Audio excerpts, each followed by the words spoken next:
You can use them with prayer. Some people use them to intercede. Jehovah Nissi, he is our banner. You've seen the banners in the church. Those are processional banners. You can carry them around up and down the aisles. He's a sign to this generation that can be used in the end times. More and more people are starting to pick up flags and banners all across the world.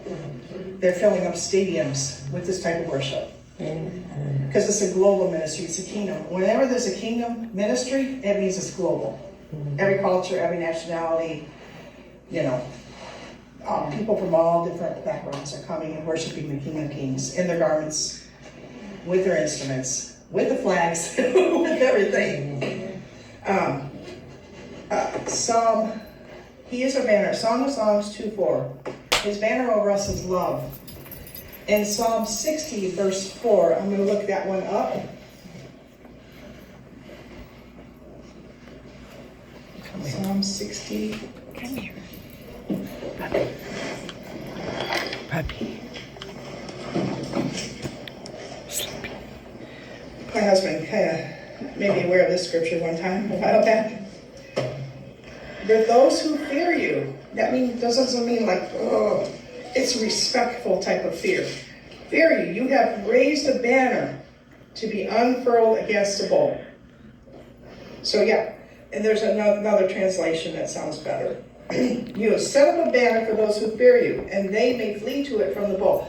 Now the banners, we don't worship the banners. There's just insignias that symbolize who he is. All these things are symbols. They all point to Christ.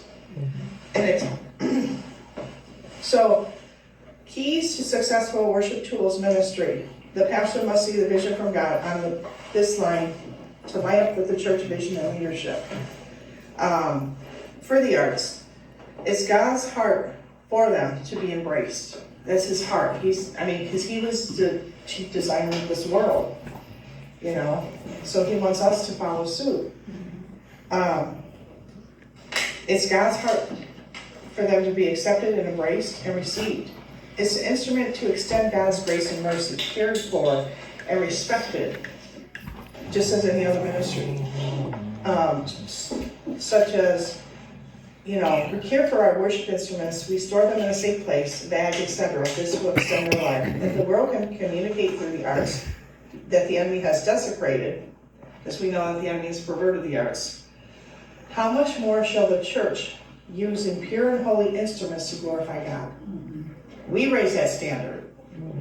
If a couple years back when, I'll just say, the terrorist group were doing what they were doing, they had flags. They had those black and white flags. Yeah.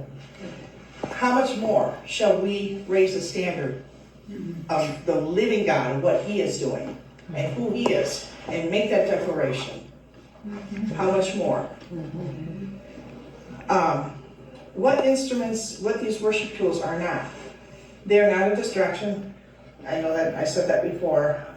They must not be used with a look at me attitude. It's not about that. It's about lifting him up. It's about lifting him up. Not disrespected or disregarded as trivial or just, there she goes again. It's about the attitude of the heart,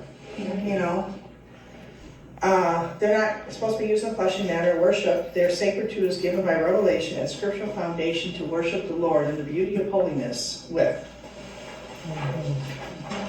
So, we're going to demonstrate some tools. I'm going to show you some flag types.